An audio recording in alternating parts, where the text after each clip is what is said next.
सम्राट अशोक और कलिंग युद्ध, एक रोमांचक कहानी। भूमिका। भारत के इतिहास में एक ऐसा सम्राट जिसने शक्ति और अहंकार से भरे अपने जीवन को बदलकर शांति और करुणा का संदेश दिया। ये कहानी है मौर्य साम्राज्य के सबसे महान शासक सम्राट अशोक की। आइए उनके जीवन के उन संघर्षों, विजय और आत्म परिवर्तन की यात्रा पर चलते हैं, जिसने इतिहास को एक नई दिशा दी। प्रारंभिक जीवन की कहानी। जन्म और शिक्षा। अशोक का जन्म 304 बीसी मौर्य सम्राट बिंदुसार और रानी धर्म के घर हुआ।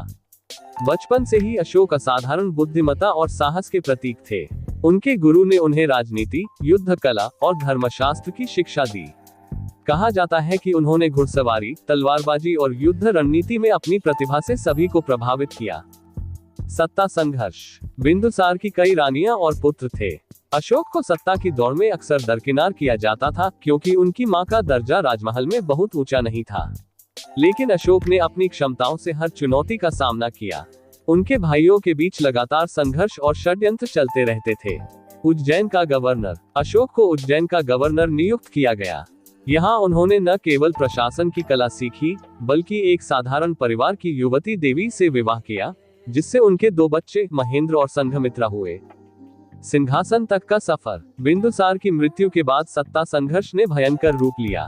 अशोक ने अपनी कूटनीति और युद्ध कौशल से भाइयों को हराकर 273 बीसी में मौर्य साम्राज्य का राजा बनने का गौरव प्राप्त किया। कलिंग युद्ध, रक्तरंजित विजय। कलिंग का महत्व।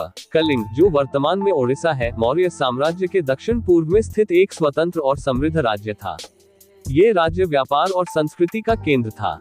लेकिन कलिंग मौर्य साम्राज्य का हिस्सा नहीं था और उसकी स्वतंत्रता अशोक के साम्राज्य के लिए एक चुनौती थी। युद्ध की तैयारी। अशोक ने कलिंग को अपने साम्राज्य में मिलाने का निश्चय किया। कलिंग के शासकों ने उनकी अधीनता स्वीकार करने से इनकार कर दिया। अशोक ने अपने विशाल सेना के साथ कलिंग पर हमला कर दिया। ये लड़ाई भारतीय इतिहास की सबसे घातक लड़ाइयों में से एक थी। भयानक युद्ध। युद्ध में लाखों सैनिक मारे गए और कलिंग की जनता को अपार पीड़ा झेलनी पड़ी। सैनिकों के शव मैदान में बिखरे हुए थे। खून से नदियां बह रही थीं। कलिंग का मैदान विनाश और दुख का प्रतीक बन गया था। अशोक का आत्मबोध। जब अशोक युद्ध के बाद मैदान का दौरा कर रहे थे, तो उन्होंने बच्चों को अपने माता पिता की लाशों पर रोते हुए देखा, महिलाओं को विधवा होते हुए देखा और निर्दोष लोगों की पीड़ा को महसूस किया। उस दिन उनके हृदय में गहरा परिवर्तन हुआ।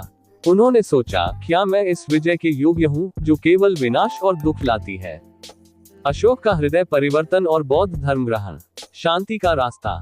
कलिंग युद्ध ने अशोक को ये सिखाया कि सच्चा विजय दूसरों को हराने में नहीं, बल्कि खुद को सुधारने में है। उन्होंने अहिंसा और करुणा का मार्ग अपनाने का निश्चय किया। अशोक ने बौद्ध धर्म ग्रहण किया और जीवन भर दया, प्रेम और शांति का संदेश फैलाया। शासन में बदलाव। अशोक ने अपने साम्राज्य में कई सुधार किए। उन्होंने शिलालेखों और स्तूपों के माध्यम से धर्म का प्रचार किया। उन्होंने यात्रियों के लिए सड़कों और धर्मशालाओं का निर्माण करवाया। अशोक ने पूरे विश्व को ये संदेश दिया कि एक सच्चा राजा वह है जो अपनी प्रजा की सेवा करे।